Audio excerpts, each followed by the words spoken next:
Il a dit à ma maman, le hockey sur glace ou le patin artistique. Un des deux, vos enfants ont quelque chose de spécial là-dessus. Je m'appelle Pierre-Edouard Bellemare, je suis capitaine de l'équipe de France. Ça fait 23 ans que je joue pour l'équipe de France.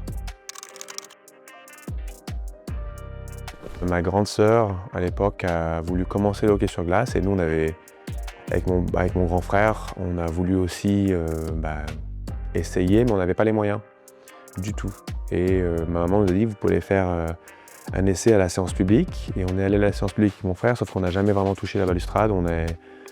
On s'est poursuivi, on se courait après, on se chassait. Et puis là, il y a un monsieur à la préfecture de Montpellier qui est venu et qui a demandé à ma maman combien de temps ça faisait qu'on était sur les patins. Puis elle lui a dit, c'est la première fois. Et donc il a dit à ma maman, mardi prochain, est-ce qu'ils peuvent venir? Et le mardi prochain, on s'est retrouvé à faire un essai. J'étais sur les fesses pendant une demi-heure avec mon frère, mais on s'amusait. Et puis à la fin de cette demi-heure, il a dit à ma maman le hockey sur glace ou le patin artistique. Un des deux, vos enfants ont quelque chose de spécial là-dessus. Et puis, j'ai jamais regardé derrière depuis. Je ne sais pas si j'avais un objectif. En France, moi, le hockey, puis le sport en général, comparément aux pays nord-américains, c'est dur de faire du sport avec les études. Et surtout au hockey sur glace. Du coup, je suis pas sûr d'avoir un objectif. Je sais que je me rappelle m'être dit, j'aimerais bien faire de ça mon travail. Mais de l'autre côté, il y avait aussi la notion de tu peux pas arrêter l'école, du coup, il faut faire quand même l'école. Donc c'était un peu un genre un compromis difficile, mais j'avais pas vraiment de but. Je me rappelle juste à peut-être 7 ans, 8 ans, ma première fois que j'ai vu du hockey à la télé, c'était les Jeux Olympiques, parce qu'en France, à l'époque, il n'y avait pas les téléphones ou Internet. Donc le hockey, tu le voyais qu'une fois tous les 4 ans avec les JO. Et puis je me rappelle de me dire, ça serait vraiment incroyable. Et c'est là que le rêve des JO a vraiment commencé. Donc j'avais rien de spécial, mais j'avais des petites notions par-ci, par-là qui me faisaient peut-être rêver. Moi, je pars du principe que chaque conversation que je peux avoir avec les gens, un mot, une phrase peut devenir un peu une partie de moi-même et c'est comme ça que je me suis un peu créé dans mon sport. Et très jeune, il y a eu mon premier entraîneur, Michel Moussol. Après, j'ai eu mon frère, qui forcément, mon grand frère, 4 ans de plus que moi, tout ce qu'il faisait, il fallait que je fasse la même chose que lui.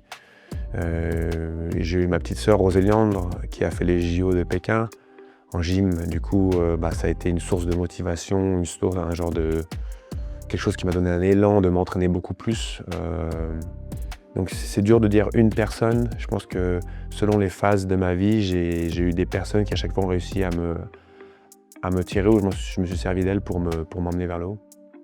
Je suis pas quelqu'un qui idolâtre trop ou fanatise, on va dire, les choses, mais c'est vrai que moi, je suis joueur de hockey, donc comme je dis, mon grand frère, c'était l'exemple à suivre. Et puis après, même si je connaissais pas du tout la NHL, je me rappelle de Jérôme Ignla qui jouait au hockey. Et puis je me rappelle m'être dit, ah, il y a un mec de couleur, moi je vais être comme lui. Alors qu'à l'époque, je comprenais pas trop ce que c'était la NHL, je savais pas moi que c'était limite du impossible pour y arriver, moi. Mais je me rappelle, c'était peut-être un joueur où je regardais un peu plus les highlights. Et puis une fois que je suis devenu un peu plus adulte, il y avait notre gardien Christophe Baluet qui lui était en NHL. Et du coup, je me servais de ces images en me disant c'est là où je veux être. Mais j'ai toujours été assez concentré sur le moment, ce qui fait que ça m'a jamais permis vraiment de penser ou de me donner le droit de rêver à autre chose, dans un sens. J'étais en France jusqu'à l'âge de 21 ans. J'ai fait 4 ans pro en France, dans lesquels on a gagné 2 titres avec Rouen, l'équipe de Rouen. Et puis après, je suis parti en Suède. J'ai fait 3 ans dans la 2e ligue suédoise. Après, je suis parti 5 ans dans la meilleure ligue suédoise, dans une des équipes réputées du pays, qui fait partie d'un des championnats les meilleurs en Europe, même au monde. J'ai eu la chance de gagner 2 titres avec eux. Et puis à l'âge de 29 ans, ce qui est très très tard pour le hockey sur glace, techniquement, j'ai signé un contrat en NHL. La NHL qui est la meilleure ligue, on va dire, mondiale. Et une fois que j'ai signé en NHL, j'ai réussi à rester 10 ans. J'ai joué 3 ans à Philadelphie, 2 ans avec Vegas, 2 ans avec Colorado, 2 ans avec Tampa Bay et 1 an avec Seattle. Et puis l'année dernière, la retraite était plus ou moins prévue, pas d'un côté physique mais plus d'un côté familial où moi je voulais être un peu plus papa. Et il y a eu le fait que l'équipe de France, on peut aller au JO, une qualification, et puis après la qualification, il y a eu la notion de c'est possible les JO. Et puis moi, les JO, ça a toujours été un rêve, comparément à la NHL où j'y ai jamais pensé. Et du coup, là, je joue en Suisse. Ça fera 2 ans quand on arrivera au JO. Et puis après, je pense que les JO, ça sera ma dernière compétition internationale.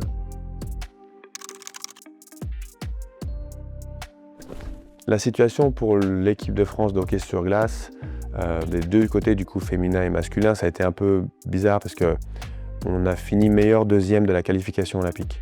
Et ça avait été dit dès le départ que le meilleur deuxième a un potentiel de partir au JO.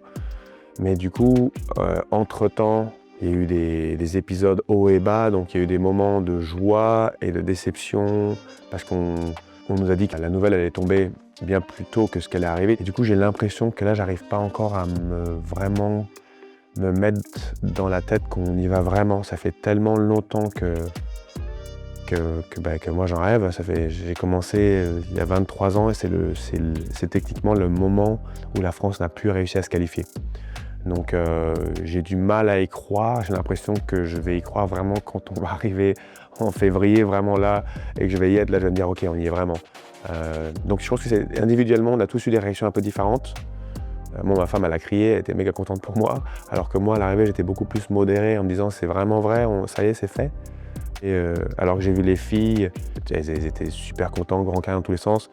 Nous, les garçons, je pense qu'on était un peu plus modérés. Je ne sais pas pourquoi, mais ça fait des mois et des mois qu'on se dit que c'est possible, ça va y aller ou pas. Et là, on nous le dit enfin, j'ai l'impression qu'on n'est pas encore dedans à 100% mentalement. En tant que capitaine de l'équipe de France, si j'avais une phrase pour mes coéquipiers, ça serait juste de vivre le moment.